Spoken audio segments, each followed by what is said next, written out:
Le Sénégal se prépare à une saison agricole exceptionnelle. Dans les champs du pays, la terre promet des récoltes abondantes, nourries par la mobilisation des paysans, le soutien de l'État et une pluviométrie favorable. Pour la première fois, certaines cultures pourraient dépasser tous les records. Produit agricole phare du Sénégal, l'arachide devrait dépasser les 900 000 tonnes, soit une hausse de 200 000 tonnes par rapport à 2024, tandis que le maïs atteindra plus de 630 000 tonnes. Pour la banane, les perspectives sont tout aussi prometteuses, avec une production attendue de 112 500 tonnes contre 73 400 tonnes l'an dernier, soit une hausse de 53%. La filière coton connaît également une croissance importante, avec des volumes passant de 15 000 tonnes en 2024 à 25 000 tonnes cette année. Des résultats qui offrent au Sénégal les meilleurs rendements de la sous-région devant les champions tels que le Bénin et le Mali. Cette tendance était déjà dessinée lors de la campagne horticole. L'oignon a produit 450 000 tonnes contre 412 000 tonnes en 2024 et la pomme de terre a atteint 250 000 tonnes contre 240 000 tonnes, couvrant pour la première fois les besoins annuels du pays. Le riz suit cette tendance avec des rendements moyens de 7 tonnes et des pics de 10 tonnes contre 5 à 6 tonnes l'an dernier.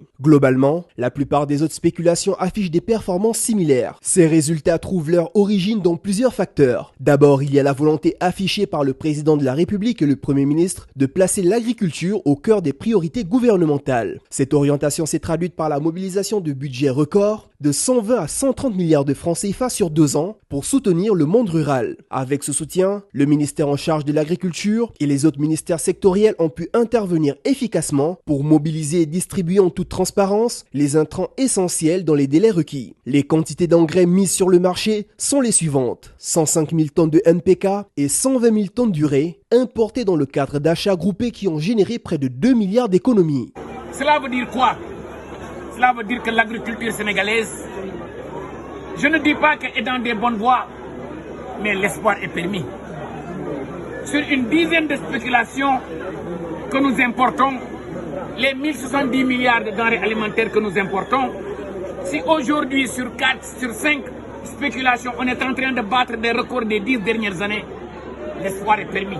À ce soutien institutionnel s'ajoute l'engagement des paysans et des conditions climatiques favorables, avec des pluies bien réparties dans le temps et l'espace, qui ont permis de maximiser les surfaces emblavées cette année.